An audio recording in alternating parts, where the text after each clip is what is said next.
The point of the story is that it has lots of different start points and we kind of jump between them as we go through, but in kind of real time the story starts with me, Rosie Carrick. It's sort of autobiographical or semi-autobiographical, depending on how much you believe. Okay. With me talking to a friend of mine, James, who features a lot in the show, about the poet Vladimir Mayakovsky, a Russian revolutionary poet who nobody's heard of in here, but I love and am obsessed with.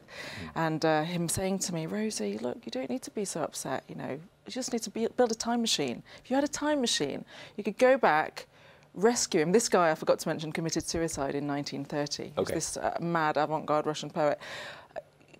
Go back, save him, bring him back to the future. He could help you with your PhD. I was writing a PhD on him one time. It'd be great. And I was like, oh, yeah, it's a good idea. And so it's kind of all spiraled out from there. Yeah. But I mean, I've been obsessed with time travel and sci-fi and mad time loops and that kind of thing ever since I was a young child. It's interesting. That part of the story, the PhD, is true. Yes. You are a doctor because you wrote the PhD yeah. on that poet.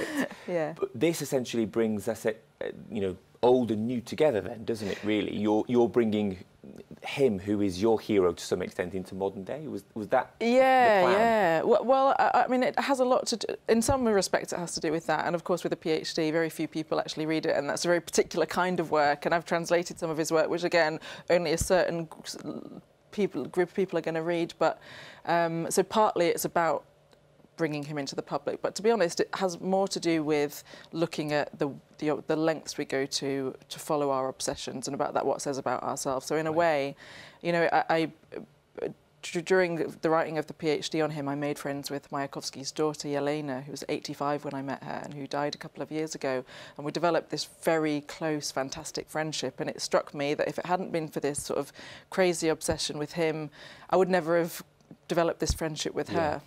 And likewise, I talk in the show, you know, about another obsession with David Bowie, which, if that hadn't started, I would never have inadvertently gotten pregnant at 18 and had a wonderful 17-year-old daughter that I have now. Yeah. So it's sort of, rather than bringing to the fore these obsessions, it's about how the sort of constellation of mad things that we identify ourselves by, sort of how we organise ourselves through that and relate to our past and future selves.